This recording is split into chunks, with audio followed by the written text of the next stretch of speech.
Hello students, welcome to comfort study. তোমাদের স্বাগত জানাই বিজ্ঞানের অধ্যায়ভিত্তিক 40টি অতি গুরুত্বপূর্ণ প্রশ্নের সিরিজে। আশা করছি তোমরা সকলেই ভালো আছো এবং তোমাদের প্রিপারেশন ঠিকঠাক চলছে। তোমরা যারা যারা ডব্লিউবিজেই এএনএম জিএনএম 2024 টার্গেট করে রয়েছ, তোমাদের জন্য কিন্তু এই সিরিজটি খুবই গুরুত্বপূর্ণ, কারণ এখানে আমরা লাইফ সায়েন্সের অধ্যায়ভিত্তিক 40টি 35টি অথবা 30টি প্রশ্ন নিয়ে আলোচনা করি, যে প্রশ্নগুলো কি হুবহু কমনযোগ্য প্রশ্ন। পরীক্ষায় তোমরা সরাসরি এই ধরনের প্রশ্ন পেয়ে যেতে পারো।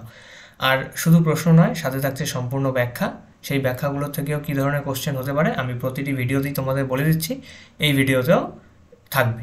তোমরা যারা যারা নতুন আজকে ভিডিও দেখছো, তোমরা যদি না জেনে থাকো যে এই সিরিজে আমরা কী কী করছি, তাহলে অবশ্যই পুরোনো ভিডিওগুলো দেখবে।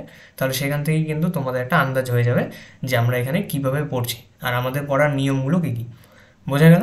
তাহলে আজকে আমরা বিজ্ঞানের অধ্যায়ভিত্তিক হিসেবে প্রাণী রাজ্যের অমেরুদণ্ডী প্রাণীকে বেছে নিয়েছি। আমরা এখানকার আজকে 40টি প্রশ্ন নিয়ে আলোচনা করব অমেরুদণ্ডী প্রাণী, অর্থাৎ পরিফেরা থেকে একদম তোমাদের হেমিকর্ডাটা পর্যন্ত। এই যে কয়েকটা রয়েছে ফাইলাম পর্ব রয়েছে, অমেরুদণ্ডী প্রাণীদের পর্ব, সেই পর্বের অতি গুরুত্বপূর্ণ 40টি প্রশ্ন নিয়ে আজকে আলোচনা করব। তাহলে তোমাদের ভিডিও শুরু করার আগে শুধু একটি কথাই বলবো, ভিডিওটি সম্পূর্ণ দেখবে, স্কিপ করে দেখবে না, কারণ প্রতিটি প্রশ্ন শেষে কিন্তু থাকছে কিছু এক্সট্রা টপিক, সেই টপিকগুলো থেকে কিন্তু কোশ্চেন আসতে পারে। ঠিক আছে? তাহলে চলো আজকে ভিডিও শুরু করছি। ভিডিও শুরু করার আগে আরেকবার বলে দিই, তোমরা যদি আমাদের টেলিগ্রাম চ্যানেলটিতে জয়েন না করে থাকো, তাহলে অবশ্যই সেই চ্যানেলে জয়েন করো, কারণ এখানে কিন্তু তোমরা প্রতিটি ক্লাসের পিডিএফ পাবে। ঠিক আছে? আমরা যে ক্লাসে পড়বো সেই ক্লাসের পিডিএফ তো তোমাদের দরকার নাকি, কারণ তোমাদের তো রিভিশন করতে হবে। সেই ক্লাস পিডিএফ তোমরা সেখানে পাবে, বিভিন্ন আপডেট পাবে, কখন কোন ক্লাস আসছে সেই আপডেট পাবে, বা তোমাদের এক্সাম রিগার্ডিং যে কোনো যদি আপডেট থাকে সেই আপডেটগুলোও কিন্তু তোমরা টেলিগ্রাম চ্যানেলে পাবে। তোমরা আমাদের হোয়াটসঅ্যাপ গ্রুপে জয়েন করতে পারো, এখানেও আমরা পিডিএফ এবং বিভিন্ন আপডেট দিয়ে থাকি। এবং তোমরা যদি চাও তোমাদের নিজেদের ডাউট তোমরা আমাদের হোয়াটসঅ্যাপ গ্রুপে পাঠাতে পারো, সেটা কোনো কোশ্চেন হতে পারে, এমনকি সেটা তোমাদের কোনো এক্সাম রিগার্ডিং যদি কোনো ডাউট থাকে সেটাও তোমরা পোস্ট করতে পারো। ঠিক আছে? তাহলে চলো আজকের প্রথম প্রশ্ন দেখিনি কি আছে। মুক্ত সংবহনতন্ত্র দেখা যায়। দেখো, সংবহনতন্ত্র, রক্ত সংবহনতন্ত্র দুই প্রকারের দেখা যায়। মুক্ত সংবহনতন্ত্র বা ওপেন সার্কুলেটরি সিস্টেম, আর বদ্ধ সংবহনতন্ত্র বা close circulatory system. Open circulatory সিস্টেমে কী হয়, রক্ত কেবলমাত্র শুধু নালিকার মাধ্যমে নয়, দেহের বিভিন্ন ফাঁকা স্থানের মাধ্যমেও কী হবে, এক স্থান থেকে অন্য স্থানে যাবে, মানে স্থানান্তরিত হবে। কিন্তু ক্লোজ সার্কুলেটরি সিস্টেমে রক্ত কেবলমাত্র নালিকার মাধ্যমেই বাহিত হবে, কোনো ফাঁকা স্থানের মধ্য দিয়ে বাহিত হবে না। এটাই হলো গিয়ে তোমার মুক্ত সংবহনতন্ত্র এবং বদ্ধ সংবহনতন্ত্রের মধ্যে পার্থক্য। এবার আমাদের কোশ্চেনে দেওয়া আছে মুক্ত সংবহনতন্ত্র দেখা যায় নিম্নোক্ত কোন প্রাণীতে। অপশন দেওয়া আছে আরশোলা, কেঁচো, জোঁক, অক্টোপাস। আমি তোমাদের খানিকক্ষণ সময় দেবো, সেই সময়ের মধ্যে তোমরা আনসার বের করে খাতায় লিখবে, তারপরেই সলিউশন দেখবে। ঠিক আছে? সঠিক উত্তর হয়ে যাবে তোমাদের অপশন এ, আরশোলা। আরশোলার ক্ষেত্রে আমরা কি মুক্ত সংবহনতন্ত্র দেখি। কেঁচো, জোঁক, অক্টোপাস এই তিনটির ক্ষেত্রে কিন্তু আমরা কি বদ্ধ সংবহনতন্ত্র দেখি। নেক্সট কোশ্চেন, বদ্ধ সংবহনতন্ত্র। বদ্ধ সংবহনতন্ত্র দেখা যায়, ঠিক বললাম, বদ্ধ সংবহনতন্ত্র কি, শুধুমাত্র নালিকার মাধ্যমে রক্ত বাহিত হবে, কোনো ফাঁকা স্থানের মধ্য দিয়ে বাহিত হবে না। অপশন দেওয়া আছে ডলফিন, রুই মাছ, পেঙ্গুইন, সবকটি। তোমাদের সঠিক উত্তর হয়ে যাবে অপশন ডি, সবকটি। এই সবকটিতে, ডলফিন, রুই মাছ, পেঙ্গুইন, এই সবকটিতেই কি বদ্ধ সংবহনতন্ত্র দেখা যায়। নেক্সট কোশ্চেন, নিচের 3 নম্বর প্রশ্ন, নিচের কোন পর্বভুক্ত প্রাণীদের ক্ষেত্রে অরির প্রতিসাম্য বা রেডিয়াল সিমেট্রি দেখা যায়। অরির প্রতিসাম্য কি, এই ধরো একটা বল রয়েছে, সেই বলটাকে মাঝ বরাবর যে কোনো লাইনে তুমি সমান 2 ভাগে ভাগ করতে পারবে। যদি এখানে একটা লাইন টানো, সমান 2 ভাগে ভাগ হয়ে যাবে, এদিকে একটা লাইন টানো, সমান 2 ভাগে ভাগ হয়ে যাবে, এদিকে যদি লাইন টানো সমান 2 ভাগে ভাগ হয়ে যাবে, এদিকেও যদি মাঝ বরাবর লাইন টানো সমান 2 ভাগে ভাগ হয়ে যাবে। তাহলে এই ধরনের প্রতিসাম্যকে কি আমরা অরির প্রতিসাম্য বা ইংরেজিতে কি রেডিয়াল সিমেট্রি বলে থাকি। তাহলে এই অরির প্রতিসাম্য বা রেডিয়াল সিমেট্রি কোন পর্বভুক্ত প্রাণীদের মধ্যে দেখা যায়। অপশন দেওয়া আছে সিলেন্ট্রাটা, টিনোফোরা, টিনোফোরা একাইনোডার্মাটা, সিলেন্ট্রাটা একাইনোডার্মাটা, নাকি টিনোফোরা, সিলেন্ট্রাটা একাইনোডার্মাটা সবগুলি। সঠিক উত্তর হবে অপশন ডি, টিনোফোরা, সিলেন্টারাটা এবং একাইনোডার্মাটা, এই সব পর্বভুক্ত প্রাণীদের মধ্যে কি অরির প্রতিসাম্য দেখা যায়। কিন্তু এখানে একাইনোডার্মাটা হলো একটা বিশেষ পর্ব যেখানে কিছু এক্সেপশন দেখা যায়, সেটা আমরা নেক্সট একটি স্লাইডে দেখব, খুব ইম্পর্টেন্ট একাইনোডার্মাটা, এটা তোমরা কিন্তু মাথায় রাখবে। যখন স্লাইডটি আসবে তখন সেই জায়গায় আমি স্টার মার্ক করে দেবো, তোমরা যখন এই পিডিএফটি পড়বে তখন কিন্তু সেটাকে এক্সট্রা করে একটু ভালোভাবে পড়ে নেবে। নেক্সট কোশ্চেন, অ্যানিলিডা এবং অর্থোপোডা পর্বভুক্ত প্রাণীদের দেখা যায়। অ্যানিলিডা এবং অর্থোপোডা পর্বভুক্ত প্রাণীদের কোন প্রতিসাম্য দেখা যাবে? অরির প্রতিসাম্য, দ্বিপার্শ্বীয় প্রতিসাম্য, উভয়ই নাকি কোনোটি নয়? দেখো, আমরা অরির প্রতিসাম্য পড়লাম, এবারে কোশ্চেনটা আনসার করতে হলে আমাদের দ্বিপার্শ্বীয় প্রতিসাম্য কিন্তু জানতে হবে যে দ্বিপার্শ্বীয় প্রতিসাম্য কী। ধরো মানুষের ক্ষেত্রে দ্বিপার্শ্বীয় প্রতিসাম্য দেখা যায়, আমি বলে দিলাম। এবারে দ্বিপার্শ্বীয় প্রতিসাম্য কি বোঝাচ্ছি, ধরো এটা মানুষ, ঠিক আছে, এটা হলো একটা মানুষ। এবারে যদি আমরা এই মানুষটিকে ভাগ করতে চাই সমান ভাগে, তাহলে আমাদের মধ্যে শুধুমাত্র একটি লাইন আছে, এই মাঝ বরাবর লাইন দিয়ে যদি আমরা ভাগ করতে যাই তাহলেই আমরা মানুষকে সমান দুই ভাগে ভাগ করতে পারবো। এই যে একটি লাইনের মাধ্যমেই যে সমস্ত প্রাণীদের সমান দুই ভাগে ভাগ করা যায় তাদের মধ্যে কি দ্বিপার্শ্বীয় প্রতিসাম্য লক্ষ্য করা যায়। তাহলে অ্যানিলিডা এবং আর্থ্রোপোডা এই দুই পর্বভুক্ত প্রাণীদের ক্ষেত্রে আমরা কোন প্রতিসাম্য লক্ষ্য করব? অরির প্রতিসাম্য নাকি দ্বিপার্শ্বীয় প্রতিসাম্য, নাকি উভয়ই, নাকি কোনোটি নয়? সঠিক উত্তর হয়ে যাবে তোমাদের দ্বিপার্শ্বীয় প্রতিসাম্য। আমরা অ্যানিলিডা এবং অর্থোপোডা এই পর্বভুক্ত প্রাণীদের শুধুমাত্র একটি লাইন বরাবরই সমান দুই ভাগে ভাগ করতে পারি। ঠিক আছে, নেক্সট কোশ্চেন, নেক্সট স্লাইডে দেখো আমাদের কী দেওয়া আছে, এক্সট্রা টপিক দেওয়া আছে। এখানে আমরা জানবো এবার রেডিয়াল সিমেট্রি আর বাইল্যাটারাল সিমেট্রি।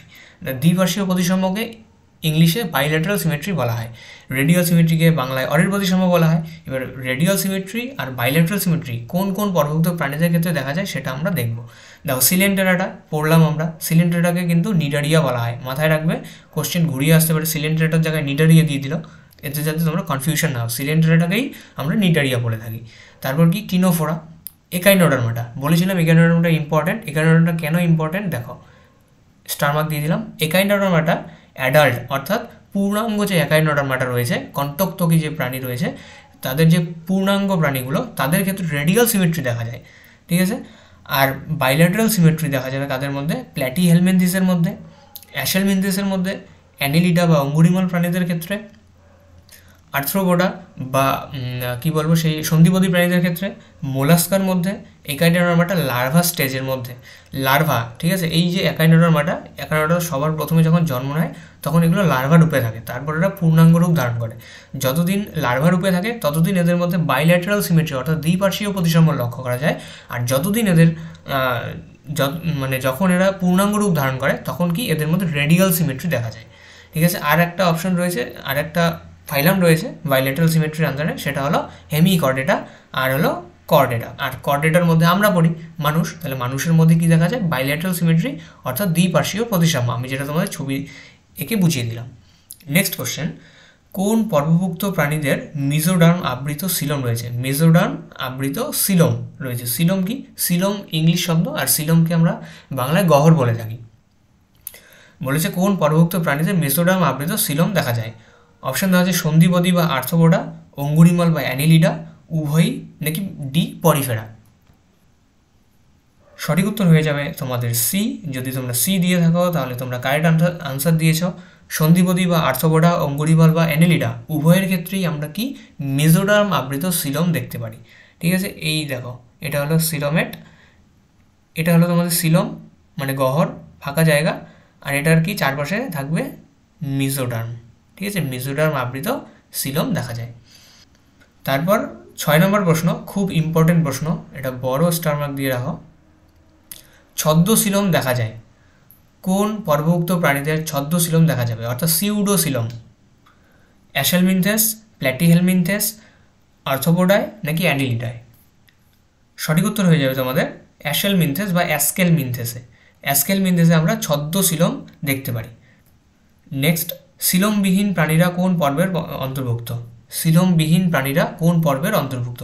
যে সমস্ত প্রাণীদের সিলম নেই তাদেরকে আমরা সিলমবিহীন প্রাণী বলি বা অ্যাসিলোমেট প্রাণী বলি। সেই অ্যাসিলোমেট বা সিলমবিহীন প্রাণীরা কোন পর্বের অন্তর্ভুক্ত হয়? পরিফেরা, প্ল্যাটিহেলমিনথেস, টিনোফোরা, নাকি উপরের সবকটি? সঠিক উত্তর হয়ে যাবে তোমাদের অপশন ডি, উপরের সবকটি। পরিফেরার মধ্যেও তোমরা সিলম দেখতে পারবে না, প্ল্যাটিহেলমিনথেসের ক্ষেত্রেও সিলম দেখা যায় না, টিনোফোরার ক্ষেত্রেও সিলম দেখা যায় না। তাহলে দেখো, প্ল্যাটিহেলমিনথেস আর অ্যাস্কেলমিনথেস এই দুটোর মধ্যে তোমাদের কনফিউশন হতে পারে যে কার মধ্যে সিলম রয়েছে, কার মধ্যে সিলম নেই, কার মধ্যে ছদ্মশিলম রয়েছে। প্ল্যাটিহেলমিনথেস এর মধ্যে সিলম নেই, অ্যাস্কেলমিনথেস এর মধ্যে ছদ্মশিলম মানে সিলম তৈরি হবে, মানে তৈরি হয়েছেও আবার হয়নিও। যেমন এই যে এখানে ছবিটি দেখো, ছদ্মশিলম, এখানে দেখো, ঠিক আছে, এখানে পুরোপুরি সিলম তৈরি হয়নি। তাহলে ছদ্মশিলম দেখা যাবে অ্যাস্কেল মিনথেসের ক্ষেত্রে, আর সিলম দেখাই যাবে না, সেটা হলো প্ল্যাটিহেল মিনথেসের ক্ষেত্রে। নেক্সট কোশ্চেন, 8 নম্বর প্রশ্ন, নিচের কোন পর্বভুক্ত প্রাণীদের দেহ বাহ্যিক এবং অভ্যন্তরীণ উভয় দিক থেকে বিভিন্ন খণ্ডে বিভক্ত থাকে? নিচের কোন পর্বভুক্ত বা কোন পর্বভুক্ত প্রাণীদের দেহ বাহ্যিক, বাইরের দিক থেকে এবং ভেতরের দিক থেকে উভয় দিক থেকে কি বিভিন্ন খণ্ডে খণ্ডে বিভক্ত থাকে? অপশন দেওয়া আছে অ্যানিলিডা, আর্থ্রোপোডা, কর্ডেটা নাকি উপরের সবকটি। সঠিক উত্তর তোমাদের হয়ে যাবে অপশন ডি, উপরের সবকটি। অ্যানিলিডা, আর্থ্রোপোডা আর কর্ডাটা, এই 3 পর্বভুক্ত প্রাণীদের দেহ কি বাহ্যিক এবং অভ্যন্তরীণ উভয় দিক থেকে কিন্তু বিভিন্ন খণ্ডে খণ্ডে বিভক্ত। নেক্সট কোশ্চেন, 9 নম্বর প্রশ্ন, মানবদেহের নোটোকট নিচের কোন স্তর থেকে উৎপন্ন হয়েছে? মানবদেহের নোটোকট, ঠিক আছে, মানবদেহের ক্ষেত্রে সবার প্রথমে নোটোকট দেখা যায়, নোটোকট ধীরে ধীরে ভার্টিব্রাল কলামে রূপান্তরিত হয়। সেই যে নোটোকট রয়েছে, এই নোটোকট কোন স্তর থেকে উৎপন্ন হয়েছে? এক্টোডার্ম, এন্ডোডার্ম, মিজোডার্ম নাকি এ বি, অর্থাৎ এক্টোডার্ম এবং এন্ডোডার্ম উভয় মিলেই নোটোকট তৈরি হয়েছে? সঠিক উত্তর হবে তোমাদের অপশন সি, মিজোডার্ম। মিজোডার্ম থেকে মানবদেহের নোটোকট যে তৈরি হয়, সেই নোটোকট মানবদেহের মিজোডার্ম স্তর থেকেই উৎপন্ন হয়। নেক্সট কোশ্চেন, 10 নম্বর প্রশ্ন, পরিফেরা পর্বভুক্ত প্রাণীদের কেন্দ্রীয় গহ্বরকে কী নামে পরিচিত, বা কেন্দ্রীয় গহ্বর কী নামে পরিচিত? এখানে গহ্বর কে হবে না, ঠিক আছে, গহ্বর কী নামে পরিচিত? পরিফেরা পর্বভুক্ত যে সমস্ত প্রাণী রয়েছে, স্পঞ্জেরা রয়েছে, সেই স্পঞ্জের যে কেন্দ্রীয় গহ্বর রয়েছে, সেই গহ্বরকে আমরা কি বলবো? অস্টিয়া, অস্কিউলাম, স্পঞ্জশিল নাকি হিমোসিল? সঠিক উত্তর হয়ে যাবে তোমাদের অপশন সি, স্পঞ্জশিল। দেখো, আমরা প্রথমে সিলম বললাম, সেই সিলমে কি, সিলম মানে আমরা বললাম গহ্বর, তাহলে এখানে অস্টিয়ার মধ্যে সিল নেই, অস্কিউলামের মধ্যেও সিল নেই, স্পঞ্জশিলের মধ্যে সিল আছে, তাহলে এটি নিশ্চয়ই এটি গহ্বর হবে। আর হিমোসিলের মধ্যেও সিল রয়েছে, এটি গহ্বর হবে। কিন্তু আমরা পরিফেরা পর্বভুক্ত প্রাণীদের মধ্যে যে কেন্দ্রীয় গহ্বর দেখি, সেই গহ্বরকে আমরা কি স্পঞ্জশিল বলে থাকি। নেক্সট কোশ্চেন, 11 নম্বর প্রশ্ন, কোন পর্বভুক্ত প্রাণীদের কলার কোষ দেখা যায়? কোন পর্বভুক্ত প্রাণীদের কলার কোষ দেখা যাবে? সিলেন্টেরাটা, টিনোফোরা, পরিফেরা নাকি একাইনোডার্মাটা? এই সমস্ত প্রশ্নগুলো যে নেওয়া হয়েছে, এই প্রশ্নগুলো হলো বিভিন্ন পর্বভুক্ত যে প্রাণী রয়েছে বা বিভিন্ন পর্ব যে রয়েছে, সেই পর্বের যে প্রধান প্রধান বৈশিষ্ট্যগুলো, সেই বৈশিষ্ট্যগুলোকেই কোশ্চেনের আকারে এখানে সাজানো হয়েছে।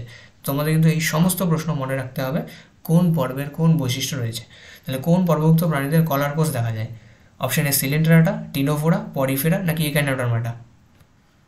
সঠিক উত্তর হয়ে যাবে তোমাদের অপশন সি, পরিফেরা। পরিফেরা পর্বভুক্ত প্রাণীদের বা পরিফেরা পর্বের কলার কোষ দেখা যায়। নেক্সট প্রশ্ন, 12 নম্বর প্রশ্ন, পরিফেরা পর্বভুক্ত প্রাণীর উদাহরণ।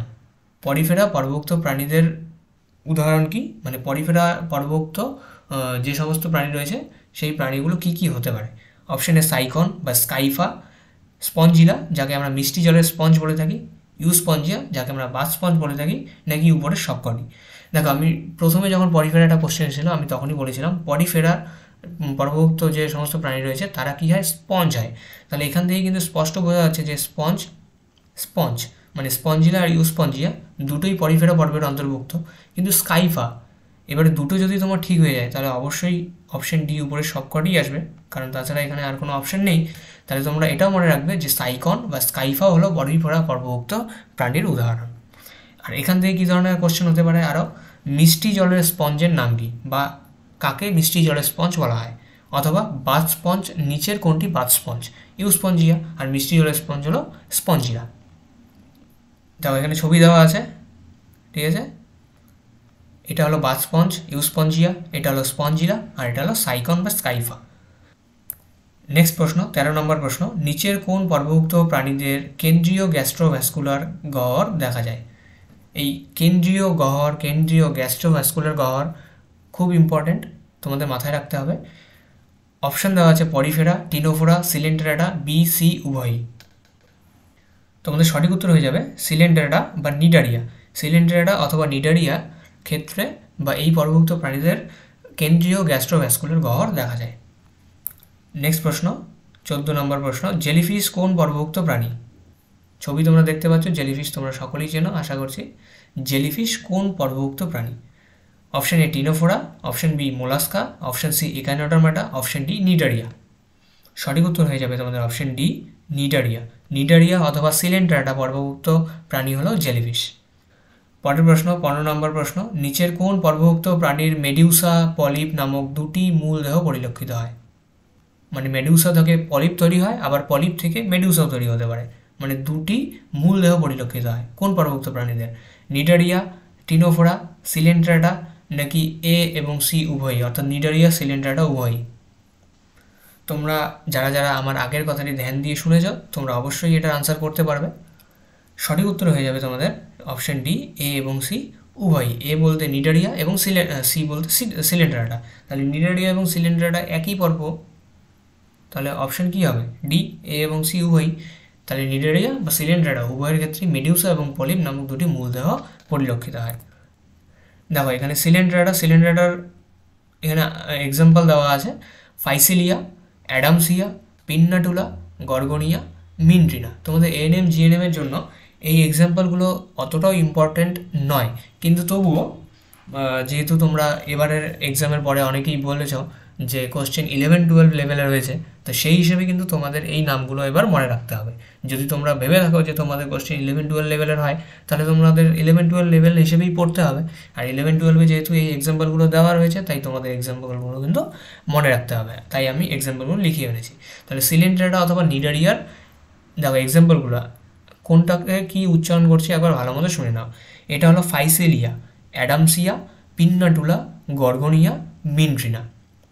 এটা হলো গর্গনিয়া, ঠিক আছে? সি ফ্যান, দেখো ফ্যানের মতন দেখতে, এটাকে গর্গনিয়া বলবো। মিনট্রিনা ব্রেন কোরাল, ঠিক আছে, ব্রেইনের মতন দেখতে, এটা হলো মিনট্রিনা। এটা হলো পেন্নাটুলা, সি পেন, দেখো কলমের মতন দেখতে, এটাকে পেন্নাটুলা বলবো। এটা হলো অ্যাডামসিয়া, আর এটা হলো ফাইসেলিয়া, ঠিক আছে? ফাইসেলিয়া হলো পর্তুগিজ ম্যান অফ ওয়ার, ঠিক আছে? নেক্সট কোশ্চেন 16 নম্বর প্রশ্ন, কোন পর্বভুক্ত প্রাণীদের দেহের বাইরে কোম্ব প্লেট লক্ষ্য করা যায়? খুব ইম্পর্টেন্ট কোশ্চেন, স্টার মার্ক দিয়ে রাখো। কোন পর্বভুক্ত প্রাণীদের দেহের বাইরে কোম্ব প্লেট লক্ষ্য করা যায়? অপশান দেওয়া হচ্ছে পরিফেরা, নিডারিয়া, সিলেন্ট্রাটা, টিনোফোরা। সঠিক উত্তর হয়ে যাবে তোমাদের অপশান ডি, টিনোফোরা। টিনোফোরা পর্বভুক্ত প্রাণীদের কোম্ব প্লেট লক্ষ্য করা যায়। এই কোম্ব প্লেট কিসে সাহায্য করে? তাদের চলনে সাহায্য করে, মানে এক স্থান থেকে অন্য স্থানে স্থানান্তরিত হতে সাহায্য করে এই কোম্ব প্লেট। নেক্সট কোশ্চেন 17 নম্বর প্রশ্ন, টিনোফোরা পর্বভুক্ত প্রাণীদের দেহে কয়টি কোম্ব প্লেট দেখা যায়? আমরা জানি যে টিনোফোরা পর্বভুক্ত প্রাণীদের কোম্ব প্লেট লক্ষ্য করা যায়। এই টিনোফোরা পর্বভুক্ত প্রাণীদের দেহে কয়টি কোম্ব প্লেট থাকে? 4টি, 7টি, 8টি, 10টি? কী হবে সঠিক উত্তর? তোমরা আগে নিজেরাই বের করো, তারপরেই সলিউশন দেখবে। আশা করছি তোমরা সকলেই সি আনসার দিয়ে যাও। 8টি কোম্ব প্লেট লক্ষ্য করা যায়। এই কোম্ব প্লেটগুলো কিসে হেল্প করে? চলনে হেল্প করে এদের, ঠিক আছে? নেক্সট দেখো টিনোফোরার এখানে এক্সাম্পল দেওয়া আছে, দুটো এক্সাম্পল দেওয়া আছে, প্লিউরোব্রাকিয়া আর হলো টিনোপ্লানা। টিনোফোরার থেকে টিনোপ্লানা মনে রাখা যায়, আর প্লিউরোব্রাকিয়া এটা তোমরা মনে রাখবে। টিনোফোরার এক্সাম্পল প্লিউরোব্রাকিয়া এবং টিনোপ্লানা। দেখো এখানে ছবিতে আমি একটা জিনিস তোমাদের দেখা যায়, দেখো এখানে এই যে ছবিটি দেওয়া আছে এটা হলো প্লিউরোব্রাকিয়ার ছবি। ছবিটি কিন্তু জ্বলছে, মনে হচ্ছে না যে এখানে লাইট লাগানো আছে? তাহলে এই যে এই ধরনের যে এদের মানে বায়োলুমিনেসেন্স প্রপার্টি, এই বায়োলুমিনেসেন্স প্রপার্টি কিন্তু টিনোফোরার ক্ষেত্রে দেখা যায়। মানে এরা বাইরে থেকে দেখলে মনে হয় কি এরা জ্বলছে, এদের মধ্যে মানে আলো নিঃসরণ করার একটা ক্ষমতা রয়েছে, সেটাকে আমরা বায়োলুমিনেসেন্স বলি। তাহলে টিনোফোরা পর্বভুক্ত প্রাণীদের একটি ইম্পর্টেন্ট আর একটা ফিচার হলো বায়োলুমিনেসেন্স শো করে এটা, ঠিক আছে? নেক্সট প্রশ্ন 18 নম্বর প্রশ্ন, নিচের কোন পর্বের প্রাণী ত্রিস্তরীয় সিলোমবিহীন হয়? সিলোম থাকবে না, কিন্তু ত্রিস্তরীয় হবে, মানে এদের 3টি জার্ম লেয়ার থাকবে, ঠিক আছে? কী কী? এক্টোডার্ম, এন্ডোডার্ম, মিজোরাম, 3টি জার্ম লেয়ারই থাকবে, কিন্তু এদের সিলোম থাকবে না। অপশান দেওয়া আছে অ্যাস্কেলমিনথেস, প্ল্যাটিহেলমিনথেস, টিনোফোরা নাকি অ্যানিলিডা। ইম্পর্টেন্ট কোশ্চেন, আসতেই পারে, আর এটা কিন্তু কনফিউজিং কোশ্চেন। কী হতে পারে? সঠিক উত্তর হবে অপশান বি, প্ল্যাটিহেলমিনথেস। প্ল্যাটিহেলমিনথেসের ক্ষেত্রে কি এদের ত্রিস্তরীয়, এদের 3টি স্তর থাকবে, কিন্তু এদের কোনো সিলোম থাকবে না। এটা হলো অ্যাসিলোমেট বা সিলোমবিহীন প্রাণী। নেক্সট প্রশ্ন 19 নম্বর প্রশ্ন, ফিতাকৃমি কোন পর্বের অন্তর্ভুক্ত? ফিতাকৃমি কোন পর্বের অন্তর্ভুক্ত? অ্যাস্কেলমিনথেস, প্ল্যাটিহেলমিনথেস, টিনোফোরা, অ্যানিলিডা। এই দেখো এটা হলো ফিতের মতন দেখতে না, এটাই হলো ফিতেকৃমি, ঠিক আছে? কোনো কাপড়ের টুকরো নয়, কিন্তু এটা ফিতেকৃমি। ফিতেকৃমি কোন পর্বের অন্তর্ভুক্ত? অ্যাস্কেলমিনথেস, প্ল্যাটিহেলমিনথেস, টিনোফোরা নাকি অ্যানিলিডা।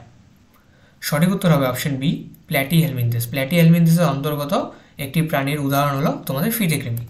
নেক্সট প্রশ্ন, যকৃৎ কৃমি রেচনে সহায়তা করে এটা হলো যকৃৎ কৃমি, ছবিটি দেখো ভালো মতো, এটা হলো যকৃৎ কৃমি। যকৃৎ কৃমির রেচনে সহায়তা করে। অপশান হচ্ছে ফ্লেম কোষ, ম্যালপিজিয়ান নালিকা, নেফ্রিডিয়া নাকি যকৃৎ। দেখো তোমাদের সঠিক উত্তর হবে অপশানে ফ্লেম কোষ। তাহলে যকৃৎ কৃমি হলো প্ল্যাটি হেলমিনথিসের উদাহরণ, প্ল্যাটি হেলমিনথিস পর্বের একটি প্রাণী। আর এই যকৃৎ কৃমির রেচনে সহায়তা করবে কে? ফ্লেম কোষ। তাহলে সেই হিসেবে যদি তোমাদের এরকম কোশ্চেন আসে যে ফিতা কৃমির রেচনে সহায়তা করে, তাহলে কী হবে? তখন হবে ফ্লেম কোষ। ঠিক আছে, যকৃৎ কৃমিরও ফ্লেম কোষ এবং ফিতা কৃমিরও ফ্লেম কোষ, কারণ এরা দুজনই প্ল্যাটি হেলমিনথিসের অন্তর্গত প্রাণী। নেক্সট প্রশ্ন, 21 নম্বর প্রশ্ন, উচ্চ পুনরুৎপাদন ক্ষমতা রয়েছে। দেখো স্টার মার্ক আগের থেকেই দেওয়া রয়েছে, দারুণ ইম্পর্টেন্ট। উচ্চ পুনরুৎপাদন ক্ষমতা রয়েছে কার মধ্যে? ফিতা কৃমির, গোল কৃমির, যকৃৎ কৃমির নাকি প্ল্যানেরিয়া। ছবিটা যদি তোমরা দেখে চিনতে পারো তাহলে তো এখানে আনসার করতে পারবে, কিন্তু এক্সামে কিন্তু তোমাদের এরকম কোনো ছবি দেওয়া থাকবে না, আমি তোমাদের চেনার জন্য ছবি দিয়েছি। সঠিক উত্তর কী হবে? Option D, planaria. প্ল্যানেরিয়ার কি উচ্চ পুনরুৎপাদন ক্ষমতা রয়েছে, অর্থাৎ যদি প্ল্যানেরিয়াকে তোমরা ভাগ ভাগ করে দাও, টুকরো করে দাও, ঠিক আছে, তাহলে এই প্রতিটি টুকরোর থেকেই একটা একটা করে নতুন প্ল্যানেরিয়া তৈরি হবে। আচ্ছা নেক্সট দেখো এক্সট্রা টপিকে কী দেওয়া আছে। প্ল্যাটি হেলমিনথিস, প্ল্যাটি হেলমিনথিসের আন্ডারে কে রয়েছে? টিনিয়া, ফ্যাসিওলা এবং প্ল্যানেরিয়াও আমরা বলতে পারি। টিনিয়া আর হলো ফ্যাসিওলা। টিনিয়াকে আমরা কি বলতে পারি? যে ফিতা কৃমি, আর ফ্যাসিওলাকে আমরা বলবো লিভার ফ্লুক বা যকৃৎ কৃমি। 22 নম্বর প্রশ্ন, সুগঠিত এবং পেশিবহুল গলবিল সহ সম্পূর্ণ পৌষ্টিক নালী বর্তমান। এতক্ষণ পর্যন্ত প্ল্যাটি হেলমিনথিস পর্যন্ত, পরিফেরা থেকে প্ল্যাটি হেলমিনথিস, এদের মধ্যে পৌষ্টিক নালী, সম্পূর্ণ পৌষ্টিক নালী নেই, অর্থাৎ এদের মুখ আছে, ঠিক আছে, মাউথ আছে, কিন্তু অ্যানাস নেই। আর সুগঠিত পেশিবহুল গলবিল সহ সম্পূর্ণ পৌষ্টিক নালী বর্তমানে, এদের মাউথও থাকবে এবং অ্যানাসও থাকবে। কোন পর্বের অথবা কোন পর্বভুক্ত প্রাণীদের? অপশান দেওয়া আছে প্ল্যাটি হেলমিনথিস, অ্যাস্কেলমিনথিস, অ্যানিলিডা নাকি কর্ডেটা। দেখো প্ল্যাটি হেলমিনথিস পর্যন্ত তো আমি বলে দিলাম যে প্ল্যাটি হেলমিনথিস পর্যন্ত সম্পূর্ণ পৌষ্টিক নালী নেই, তাহলে ঠিক তার পরের থেকেই হবে। এবারে পরের মধ্যে যে অ্যাস্কেলমিনথিস আছে, অ্যানিলিডাও আছে, কর্ডেটাও আছে। এবারে কাদের মধ্যে পৌষ্টিক সুগঠিত পেশিবহুল গলবিল সহ পৌষ্টিক নালী বর্তমান? আচ্ছা কোশ্চেনটা একটু ভুল আছে, কোশ্চেনটা তো এখানে হবে পৌষ্টিক নালী নেই, ঠিক আছে, সুগঠিত পেশিবহুল গলবিল সহ সম্পূর্ণ পৌষ্টিক নালী নেই, ঠিক আছে, কোশ্চেনটা হবে এরকম। তাহলে অপশান কি সঠিক উত্তর হয়ে যাবে তোমাদের অপশানে প্ল্যাটি হেলমিনথিস, কারণ অ্যাস্কেলমিনথিস, অ্যানিলিডা, কর্ডেটা উভয়ের এই তিনটি অপশনের ক্ষেত্রেই আমরা কি সম্পূর্ণ পৌষ্টিক নালী দেখতে পারি, কিন্তু প্ল্যাটি হেলমিনথিসের ক্ষেত্রে সম্পূর্ণ পৌষ্টিক নালী দেখা যায় না। নেক্সট কোশ্চেন, 23 নম্বর প্রশ্ন, হুকওয়ার্ম এবং ফাইলেরিয়াম ওয়ার্ম কোন পর্বভুক্ত প্রাণী? হুকওয়ার্ম আর হলো এটা হলো ফাইলেরিয়াম ওয়ার্ম। হুকওয়ার্ম দেখো এই যে হুকের মতন দেখতে, হুকওয়ার্ম, এই জন্য এর নাম হুকওয়ার্ম বা এনসাইক্লোস্টোমা, বা ফাইলেরিয়াম ওয়ার্ম বা উচেরেরিয়া। কোন পর্বভুক্ত প্রাণী? প্ল্যাটি হেলমিনথিস, অ্যানিলিডা, মোলাস্কা নাকি আর্থ্রোপোডা। কোশ্চেন বানিয়েছি, এখানে অপশানই নেই তোমাদের। প্ল্যাটি হেলমিনথিস বলতে অ্যাস্কেলমিনথিস হবে, হ্যাঁ অ্যাস্কেলমিনথিস হবে। তাহলে সঠিক উত্তর হয়ে যাবে তোমাদের অপশান এ। সরি, এখানে একটু অপশানের ভুল হয়ে গেছে। তাহলে তোমাদের সঠিক উত্তর হয়ে যাবে কি অ্যাস্কেলমিনথিস। আমি তোমাদের সঠিক পিডিএফটি প্রোভাইড করে দেবো, এখানে একটু ম্যানেজ করে নাও। তাহলে হুকওয়ার্ম এবং ফাইলেরিয়াম ওয়ার্ম এই দুটোই হলো অ্যাস্কেলমিনথিস পর্বভুক্ত প্রাণী, ঠিক আছে। দেখো এটা হুকের মতন, তার জন্য হুকওয়ার্ম, আর এটা হলো তোমাদের ফাইলেরিয়াম ওয়ার্ম। পরের প্রশ্ন 24 নম্বর প্রশ্ন, যৌন দৃঢ়তা বা সেক্সুয়াল ডাইমরফিজম দেখা যায় কোন পর্বভুক্ত বা কোন পর্বভুক্ত প্রাণীর ক্ষেত্রে যৌন দৃঢ়তা বা সেক্সুয়াল ডাইমরফিজম দেখা যায়? পরিফেরা, নিডারিয়া, অ্যাস্কেলমিনথিস নাকি প্ল্যাটি হেলমিনথিস। এবারে সেক্সুয়াল ডাইমরফিজম বা যৌন দৃঢ়তা কী, মানে কোন কোন এমন কিছু বৈশিষ্ট্য রয়েছে সেই পর্বভুক্ত প্রাণীদের যার মাধ্যমে আমরা কি পুরুষ এবং স্ত্রী দুইজনকে আলাদা করতে পারবো, সেই রকম বৈশিষ্ট্য যাদের মধ্যে রয়েছে তাদেরকেই বলা হয় যৌন দৃঢ়তা, ঠিক আছে। যৌন দৃঢ়তা দেখা যায় মানে অর্থাৎ যাদেরকে আমরা পুরুষ এবং স্ত্রী দুই ভাগে ভাগ করতে পারি, তাদের মধ্যেই যৌন দৃঢ়তা দেখা যায়। তাহলে এখানে অপশান আমি বলে দিলাম, সঠিক আনসার তোমরা বলো কী হবে। সঠিক আনসার হয়ে যাবে তোমাদের অপশন সি, অ্যাস্কেলমিনথিস। অ্যাস্কেলমিনথিসের মধ্যে যৌন দৃঢ়তা বা সেক্সুয়াল ডাইমরফিজম দেখা যায়। এখানে পুরুষ এবং স্ত্রী দুই ভাগে আলাদা করা যায়। এখানে পুরুষরা কী হয় সাধারণত ছোট হয় আকারে, আর স্ত্রী হয় আকারে বড়। তাহলে আমরা এইভাবে এদেরকে আলাদা করতে পারি, তাই জন্য অ্যাস্কেলমিনথিসের মধ্যে যৌন দৃঢ়তা বা সেক্সুয়াল ডাইমরফিজম লক্ষ্য করা যায়। দেখো অ্যাস্কেলমিনথিস এর এক্সাম্পল দেওয়া আছে অ্যাসকারিস, বুচেরেরিয়া আর এনসাইক্লোস্টোমা। অ্যাসকারিয়াসিস, ঠিক আছে, উচেরিয়া হলো কি তোমার ফিলারিয়াল ওয়ার্ম, আর হলো এনসাইক্লোস্টোমা হলো কি তোমার হুকওয়ার্ম।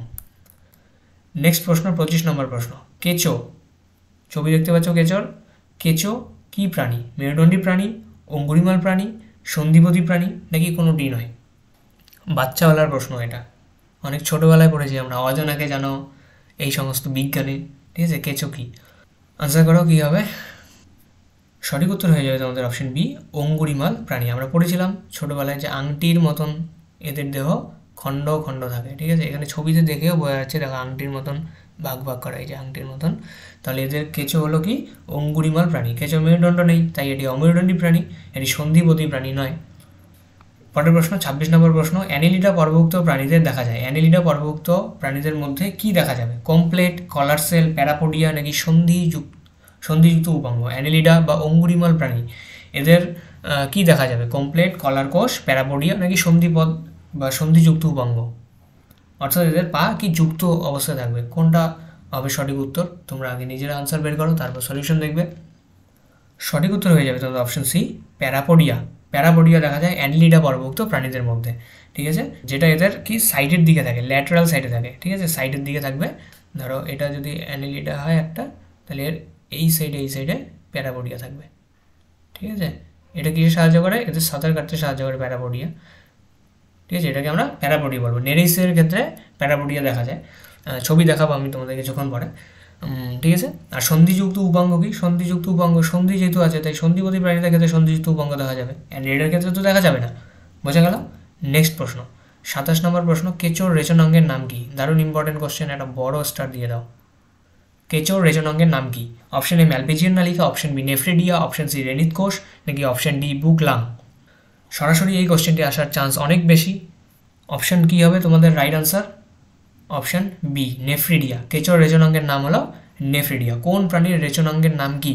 এটা কিন্তু তোমাদের খুব ভালোভাবে মাথায় রাখতে হবে, খুব ভালোভাবে করতে হবে। যখন আমরা রেচনাঙ্গ পড়বো, ঠিক আছে, রেচন পড়বো, রেচন চ্যাপ্টার কোশ্চেন নিয়ে আলোচনা করব, তখন সেখানে আমরা বিভিন্ন প্রাণীর বিভিন্ন রেচনাঙ্গ সম্বন্ধে জানবো। আমি এই স্লাইডেও নিয়ে এসেছি, আমি তোমাদের দেখাবো এখন, ঠিক আছে। দেখো 28 নম্বর প্রশ্ন কি দেওয়া আছে? রক্তচোষক যোগ কোন পর্বভুক্ত প্রাণী? এটা হলো যোগ। অনেকেই ভয় পায়, অনেকেই আবার ভয় পায় না। আমার তো প্রচণ্ড ভয় হয় যোগে, ঠিক আছে।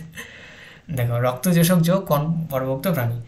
অ্যানেলিডা, আর্থ্রোপোডা, হেমিকর্ডাটা নাকি মোলাস্কা? সঠিক উত্তর হয়ে যায় তোমাদের অপশন এ, অ্যানেলিডা। কেঁচো যে পর্বভুক্ত প্রাণী, যোগও সেই পর্বভুক্ত প্রাণী। অ্যানেলিডা পর্বভুক্ত প্রাণী হলো যোগ। দেখো যোগের মধ্যে এখানে আংটির মতন রিং রিং রিং রিং করা আছে, তাহলে যোগ হলো অ্যানেলিডা পর্বভুক্ত প্রাণী। অ্যানেলিডার দেখো এখানে এক্সাম্পল দেওয়া আছে ফেরেটিমা, এখানে যোগ হবে না, অনেক ভুল আছে এবারে আজকের স্লাইডে, ঠিক আছে, কোনো ব্যাপার না।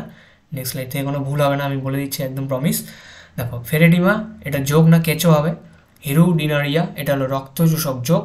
আর হলো নেরিস, আমি বললাম নেরিসের ক্ষেত্রে প্যারাপোডি দেখা যায়, এই যে দেখো সাইডে কিছু এক্সট্রা, ঠিক আছে, দাঁড়ের মতন রয়েছে, এটাকে আমরা প্যারাপোডিয়া বলে থাকি। এটা কি সুইমিংয়ে সাহায্য করে, অর্থাৎ সাঁতার কাটতে সাহায্য করে। নেক্সট প্রশ্ন, সন্ধিপদী প্রাণীদের শ্বাসাঙ্গ হিসেবে রয়েছে। সন্ধিপদী প্রাণীদের শ্বাসাঙ্গ হিসেবে রয়েছে ফুলকা, বইফুলকা, ট্রাকিয়া নাকি উপরের সবকটি? সন্ধিপদী প্রাণী বা আর্থ্রোপোডার যে রয়েছে, এই যে তোমাদের ককরোচ, কি ককরোচ হলো আর্থ্রোপোডা পর্বভুক্ত প্রাণী।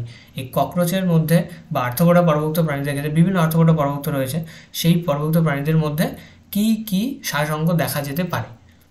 আশা করছি তোমরা সকলেই সঠিক আনসার করেছো। তোমাদের উত্তর হয়ে যাবে অপশন ডি, উপরের সবকটি।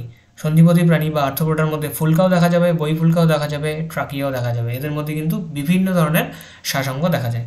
যেমন এই আরশোলার ক্ষেত্রে তোমরা ট্রাকিয়া দেখতে পারবে, ফুলকা অন্যান্য প্রাণীদের ক্ষেত্রে দেখতে পারবে, ঠিক আছে। নেক্সট 30 নম্বর প্রশ্ন, আরশোলা কোন পর্বভুক্ত প্রাণী?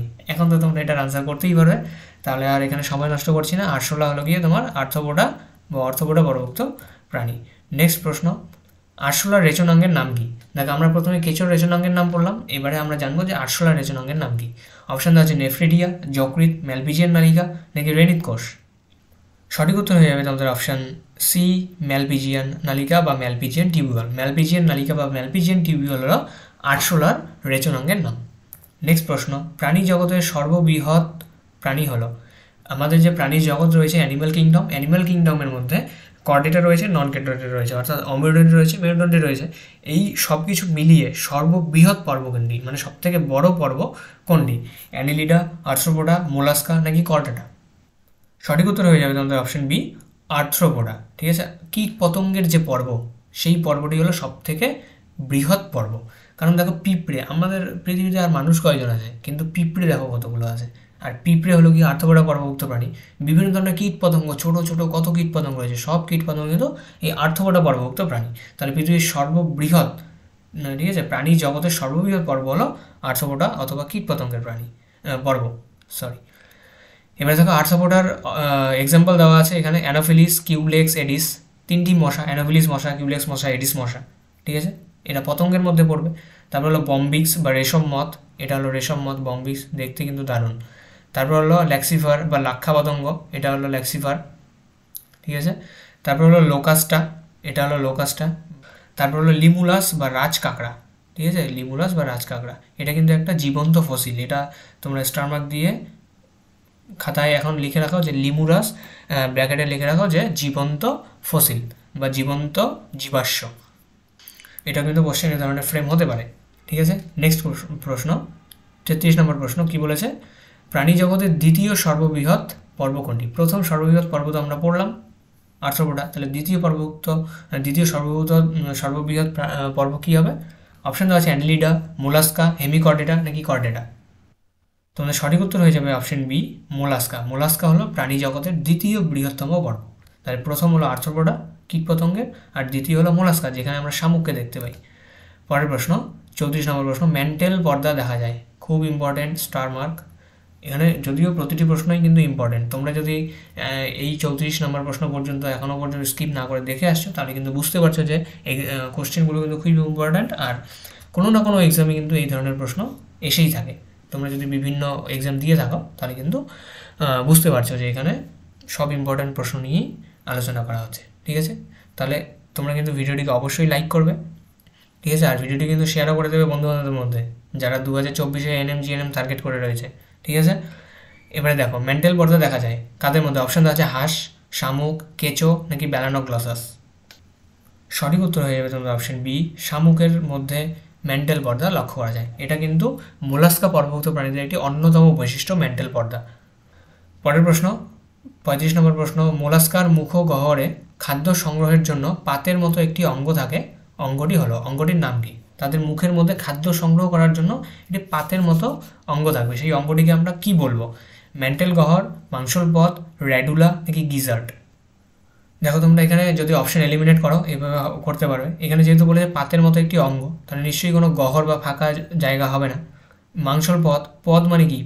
পা দিয়ে তো কোনোদিন খাওয়া যায় না, তাই তো। এবারে র্যাডুলা আর গিজার্ডের মধ্যে তোমাদের কনফিউশন হতে পারে, তোমাদের অপশন হয়ে যাবে সি, র্যাডুলা। র্যাডুলা দেখা যায় কি মোলাস্কা পর্বভুক্ত প্রাণীদের মুখ গহ্বরে খাদ্য সংগ্রহের জন্য এটি পাতের মতো অঙ্গ। নেক্সট প্রশ্ন, সমুদ্র শশক কোন পর্বভুক্ত প্রাণী? এই যে দেখো সমুদ্র শশক, সি হেয়ার, সমুদ্র শশক কোন পর্বভুক্ত প্রাণী? একাইনোডার্মাটা, হেমিকর্ডেটা, মোলাস্কা এবং কর্ডেটা। তোমরা যদি এই চ্যাপ্টারটি পড়ে থাকো তাহলে তোমাদের দুটো অপশনের মধ্যে কনফিউশন হতে পারে, এক একাইনোডার্মাটা আর হলো 2 মোলাস্কা। এই দুটোর মধ্যেই আনসার বেরোবে, হেমিকর্ডেটাতে হবে না, কর্ডেটাও হবে না। তাহলে দেখো আমি দুটো এলিমিনেট করে দিলাম, এবারে এই দুটোর মধ্যে বলো সঠিক আনসার কী হবে। সঠিক উত্তর হবে তোমাদের অপশন সি, মোলাস্কা। সমুদ্র শশক হলো তোমাদের মোলাস্কা পর্বভুক্ত প্রাণী। এবারে দেখো মোলাস্কার মধ্যে এখানে এক্সাম্পলগুলো দেওয়া আছে, পিলা, একে আমরা পাইলা বা পিলা, একে আমরা আপেল শামুক বলি।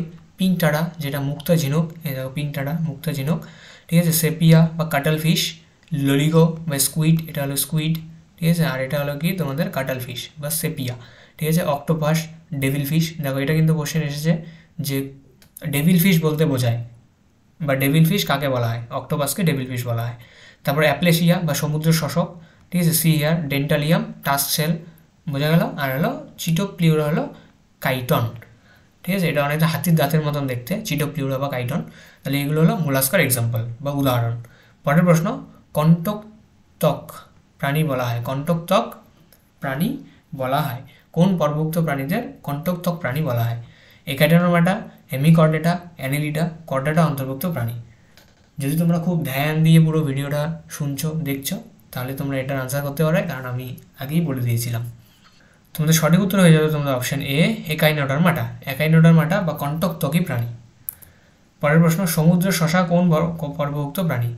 অপশন দেওয়া আছে একাইনোডার্মাটা, মোলাস্কা, অ্যানিলিডা নাকি কর্ডেটা? এটা হলো সমুদ্র শসা, এটাও কিন্তু এক ধরনের প্রাণী।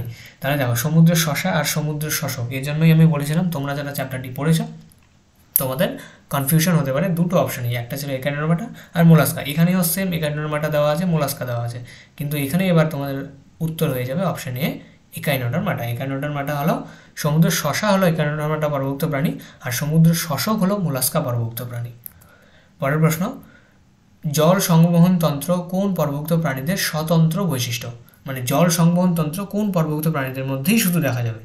অপশান দেওয়া হচ্ছে পরিফেরা, মোলাস্কা, একাইনোডার্মাটা নাকি কর্ডেটা। দেখো ইংলিশে যদি এরকম কোশ্চেন আসে তাহলে এরকমভাবে হয় যে ওয়াটার ক্যানাল সিস্টেম আর ওয়াটার ভ্যাসকুলার সিস্টেম কার মধ্যে দেখা যায়। এখানে কিন্তু কনফিউশন অনেক বেশি হয়, ওয়াটার ক্যানাল সিস্টেম আর ওয়াটার ভ্যাসকুলার সিস্টেম। তাহলে দেখো জল সংবহন তন্ত্র মানে ওয়াটার ভ্যাসকুলার সিস্টেম কার মধ্যে দেখা যাবে? একাইনোডার্মাটার মধ্যে দেখা যাবে। সঠিক উত্তর হয়ে যাবে তোমাদের অপশন সি একাইনোডার্মাটা। আর পরিফেরার মধ্যে দেখা যায় ওয়াটার ক্যানাল সিস্টেম। পরের প্রশ্ন, কোন পর্বভুক্ত প্রাণীদের দেহের রেচনাঙ্গ অনুপস্থিত? অপশান দেওয়া হচ্ছে পরিফেরা, মোলাস্কা, একাইনোডার্মাটা নাকি কর্ডেটা। কোন পর্বভুক্ত প্রাণীদের কোনো রেচনাঙ্গ থাকে না, রেচনাঙ্গ অনুপস্থিত? সঠিক উত্তর হয়ে যাবে তোমাদের একাইনোডার্মাটা। খুব ইম্পর্টেন্ট কোশ্চেন, স্টার মার্ক দিয়ে রাখো। একাইনোডার্মাটা পর্বভুক্ত প্রাণীদের কোনো রেচনাঙ্গ থাকে না। একাইনোডার্মাটা দেখো এখানে এক্সাম্পল দেওয়া আছে অ্যাস্ট্রিয়াসিস, তারা মাছ, একাইনাস, সমুদ্রের সজারু, অ্যান্টিডন, সমুদ্র লিলি, কোকুমারিয়া, সমুদ্র শসা, অফিউরা, বিটল স্টার। এটা হলো অফিউরা আর এটা হলো অ্যাস্ট্রিয়াসিস বা স্টারফিশ। এবারে দেখো আমি তোমাদের বলেছিলাম যে যখন একাইনোডার্মাটা বা কন্টকটকি প্রাণী পূর্ণাঙ্গ রূপ ধারণ করে তখন তাদের মধ্যে রেডিয়াল সিমেট্রি দেখা যায় বা অডিট প্রতিসাম্য দেখা যায়, অর্থাৎ তাদেরকে মাঝ বরাবর যে কোনো লাইনেই ভাগ করো তারা সমান দুই ভাগে ভাগ হয়ে যায়। দেখো এখানে যদি তোমরা এই ভাগে ভাগ করো সমান দুই ভাগে ভাগ হয়ে গেল, এদিকে যদি ভাগ করো সমান দুই ভাগে ভাগ হয়ে গেল, এই মাঝ বরাবর যদি ভাগ করো সমান দুই ভাগে ভাগ হয়ে গেল, এই মাঝ বরাবর যদি ভাগ করো দেখো সমান দুই ভাগে ভাগ হয়ে গেল। তাহলে তারা মাছের ক্ষেত্রে কী দেখা যায়? তোমার অডিট প্রতিসাম্য দেখা যায়। বোঝা গেল? বুঝতে পেরেছ? তাহলে দেখো এই আজকের আমাদের 40টি প্রশ্ন এখানেই সমাপ্ত হলো। আশা করছি তোমাদের ভিডিওটি ভালো লেগেছে। তোমরা কিন্তু ভিডিওটি অবশ্যই লাইক করবে, ঠিক আছে? এখানে খুব ইম্পর্টেন্ট 40টি প্রশ্নই ছিল, প্রতিটি প্রশ্নই খুব ইম্পর্টেন্ট, আর তার মধ্যে যেগুলো স্টার মার্ক করে দেওয়া আছে সেগুলো তো আরও বেশি ইম্পর্টেন্ট। তোমরা এবারে কী করবে? পিডিএফটি টেলিগ্রাম থেকে ডাউনলোড করবে, তারপর আরেকবার সম্পূর্ণ রিডিং মারবে। এখন যে বসে আছো ভিডিও দেখছো এখনই গিয়ে টেলিগ্রাম থেকে ডাউনলোড করবে, আর টেলিগ্রামে কিন্তু অবশ্যই জয়েন করবে, ঠিক আছে? তাহলে যদি তোমরা একবার পড়ে নাও পিডিএফটি তাহলে কিন্তু তোমাদের এই কয়েকটি প্রশ্ন কিন্তু একদম মাথায় বসে যাবে। দেখো এখানে অমেরুদণ্ডী প্রাণীর এখানে যতগুলো ইম্পর্টেন্ট কোশ্চেন নেওয়া সম্ভব আমি সেগুলোই নেওয়ার চেষ্টা করেছি, ঠিক আছে? এবারে নেক্সটে যখন আমরা আবার কোশ্চেন প্র্যাকটিস করব তখন আবার আমরা নতুন প্রশ্ন নিয়ে আলোচনা করব, ঠিক আছে? তাহলে এই পর্যন্তই আজকের আমাদের ভিডিও। আমি আবার বলছি তোমরা যদি আমাদের এই সমস্ত চ্যানেলে জয়েন না করো তাহলে চ্যানেলগুলোতে জয়েন করো, আমাদের ইউটিউব চ্যানেলটিকে সাবস্ক্রাইব করে দিও, ভিডিওগুলোকে লাইক করে দাও, কারণ তোমাদের একটা লাইক আমাদের জন্য অনেক মোটিভেশন, ঠিক আছে? তোমরা যদি একটা লাইক করো তাহলে আমাদের অনেক মোটিভেশন জাগে, আমরা আরও নতুন ভিডিও নতুনভাবে নতুন পদ্ধতিতে বানানোর চেষ্টা করতে চাই, ঠিক আছে? তাহলে তোমরা ভিডিও একদম লাইক করবে, ভিডিওগুলোকে শেয়ার করবে, চ্যানেলটিকে সাবস্ক্রাইব করে দেবে, ঠিক আছে? থ্যাংক ইউ তোমরা যারা এই পর্যন্ত কমপ্লিট ভিডিওটি দেখছো। আশা করছি তোমাদের ভিডিওটি ভালো লেগেছে। যদি ভালো লেগে থাকে তাহলে অবশ্যই ভিডিওকে লাইক করো, শেয়ার করে দিও, চ্যানেলটিকে সাবস্ক্রাইব করে দিও। দেখা হচ্ছে পরের আরেকটি কোশ্চেন প্র্যাকটিস সেশনে। বাই।